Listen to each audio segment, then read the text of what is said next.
Ladies and gentlemen, on behalf of my beloved team, we would be honored to offer you a glimpse of our clinical work throughout this year in the operative clinics.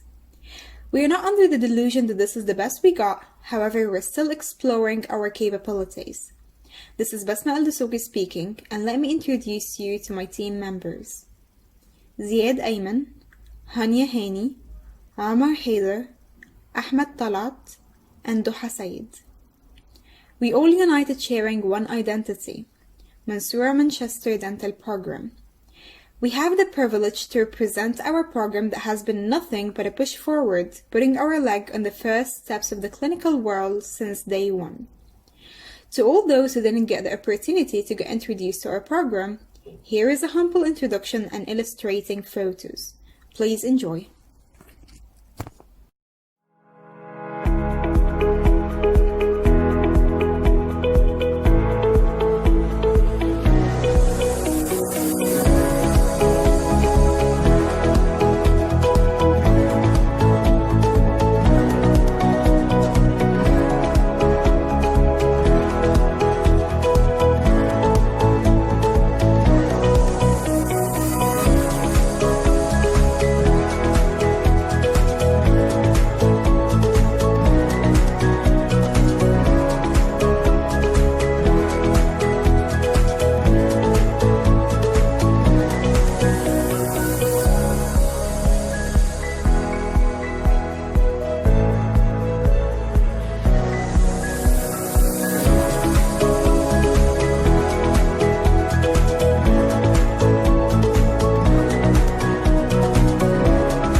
Moving forward with the fun part, the cases. Starting off with Dr. Ziad Ayman's case.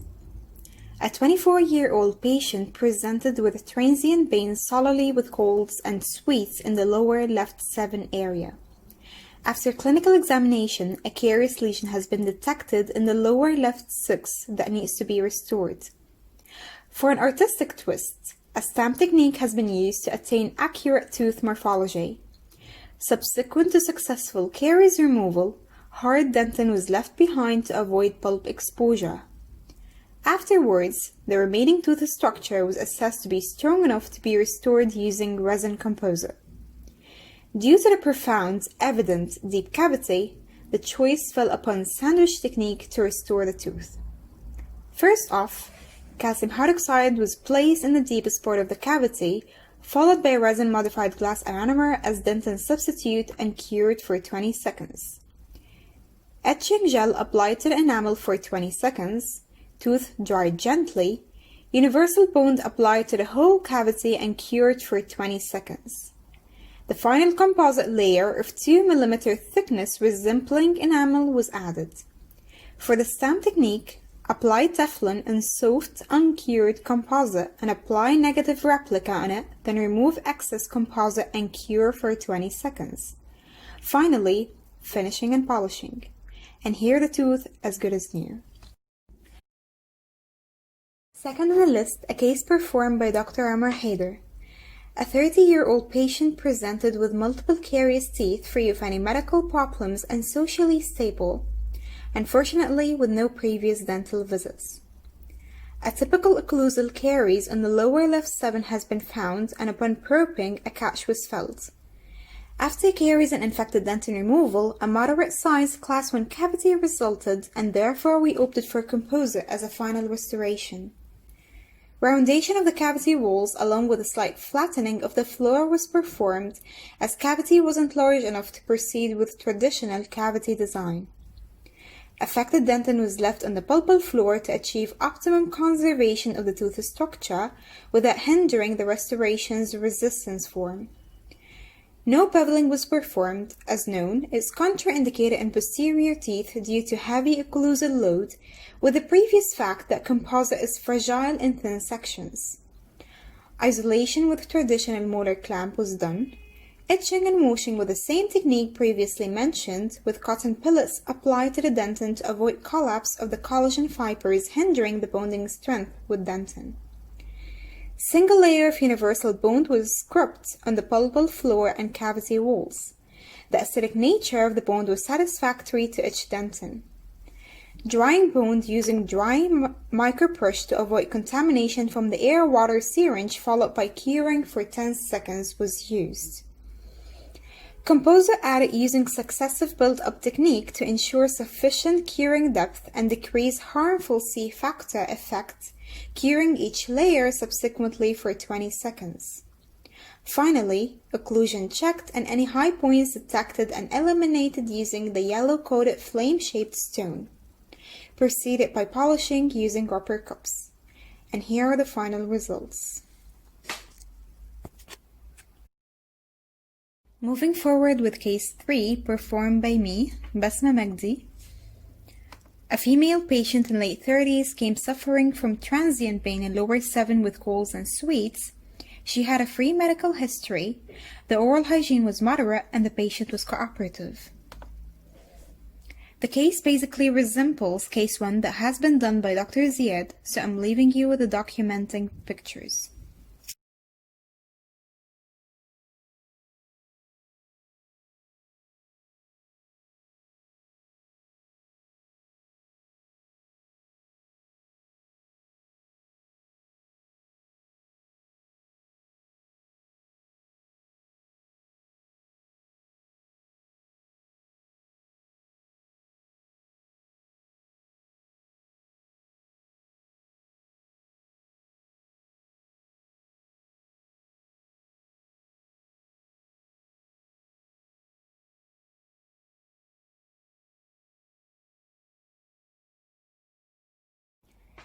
Case 4 performed by my colleague Dr. Hania Hani. Muna, a 30-year-old patient presented with transient pain accompanying sweets in the lower left 6. History was taken and she was found to be medically free. A preoperative photo showing evidently caries in the distal surface. Pre-wedging was attempted after local anesthesia to achieve tooth separation, making cavity preparation an easier process. Moreover, to protect the gingiva during drilling, and finally to facilitate the rubber dam placement. A coolant is a must to prevent post-operative sensitivity. Make sure to avoid leaving any undermined enamel. A proximal enamel shell was left during tooth preparation to protect the adjacent tooth. Harder inactive carious dentin was left behind as the cavity was deep. As composite serves as a more conservative approach, and upon the patient's own request, it was decided upon as a final restoration. Moisture control is mandatory for the success of composite restorations, therefore, rubber dam was placed from the lower left 4 to the lower left 7 using winged number 202 clamp on the most distal molar.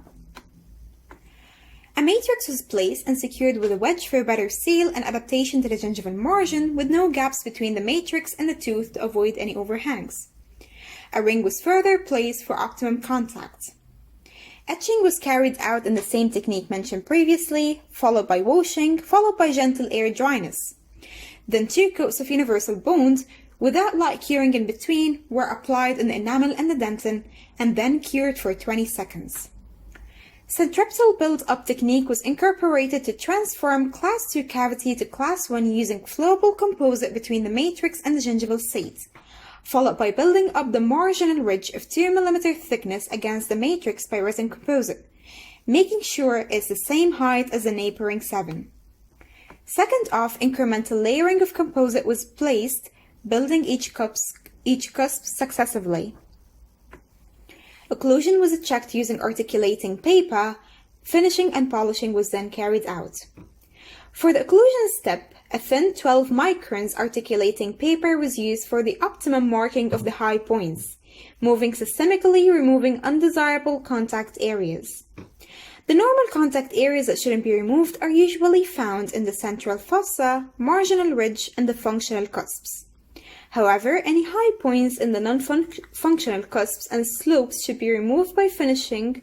Then, the shim stock is finally used to check occlusion. A coolant is a must during finishing to avoid white lines. Floss was then used to check any excess material in the proximal surface as well as to ensure the contact area is tight.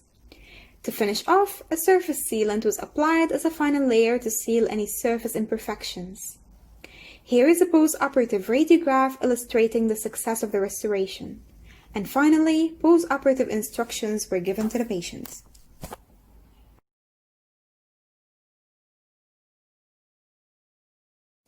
After case 5, conducted again by Dr. Hania Hani, leaving you off with the documented photographs.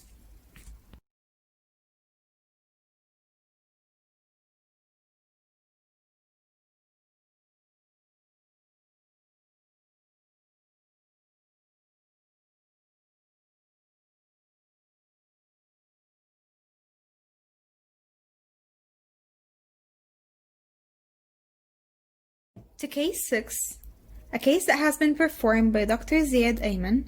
Please enjoy the photographs.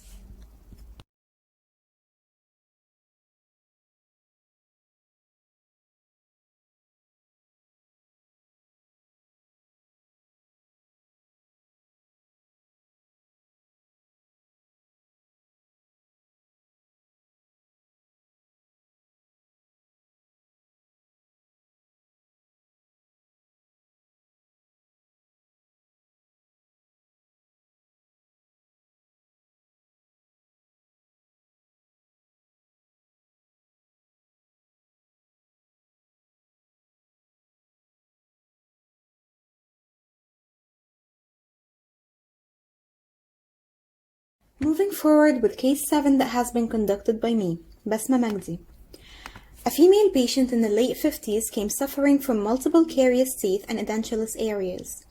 Nearly all of her anterior, upper, and lower teeth had caries. Furthermore, she suffers from bruxism, which is evident in the form of attrition. The patient came on for 3 subsequent visits. In the first visit, an upper 4 class 2 was restored. In the second visit, the upper central class 3 that previously had a restoration that fell off was restored again using resin composite. And finally, in this case, I represent an upper central class 4 where the caries was removed and the tooth restored. Those are the previous restorations I performed for the same patient. I'm well aware that shape selection using the bottom technique should have been used at this stage before tooth dehydration. However, the patient had teeth with dark shade, therefore I went with A3 as a monoshade. Here, inversion of the rubber dam for the upper teeth by inverting the dam frame upside down using the patient's maxilla as a fulcrum to create tension for inversion could have been used. However, I stumbled upon this trick later on. So here, floss was used to retract the sheet under the cingulum to view the cavity margins. Caries was removed using a round burr and high-speed handpiece followed by excavator to remove the soft dentin when near the pulp. A 45 degrees scallop bevel estimated to be the length of the missed tooth structure was performed using a yellow-coated finishing burr on the labial surface, then smoothened to blend with the tooth structure using discs. Etched and boned in the same manner as the previous cases, putting in mind that Teflon tape could have been used to protect the adjacent tooth during etching. However, here we got enough spacing between the teeth. Etches applied beyond the cavity margins as well. A double coat of universal bond applied without light curing in between, and after 30 seconds, air is blown to let the solvent evaporate, and for thinning of the bonding agent, the light cured for 20 seconds. Polyester strap was used to weld the palatal shelf and the proximal wall, then incremental layering of composite were used. Using an oxygen inhibitor such as glycerin could be used to ensure good polymerization of the top layer of composite to prevent discolored margins. Finally, the rubber dam was removed and the finishing was carried out by the finishing discs to remove any excess material, moving slowly from the proximal to the labial surface using the side of the discs. Abrasive strips were further used for the proximal surface using the S-shape technique, and finally polishing to obtain the lustrous appearance using rubber cups and paste. The flossing test was carried to check good contact between the two centrals, and here are the final results.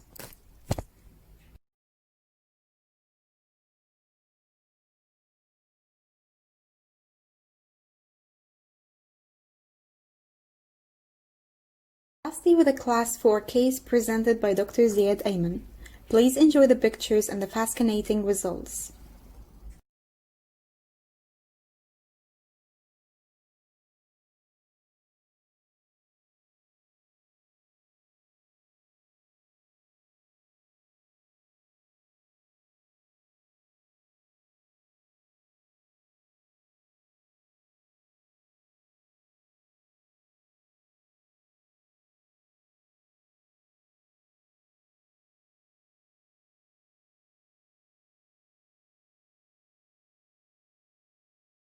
And off we come to the end of our presentation. Hope you enjoyed as much as we enjoyed summing this up together for you. Thank you.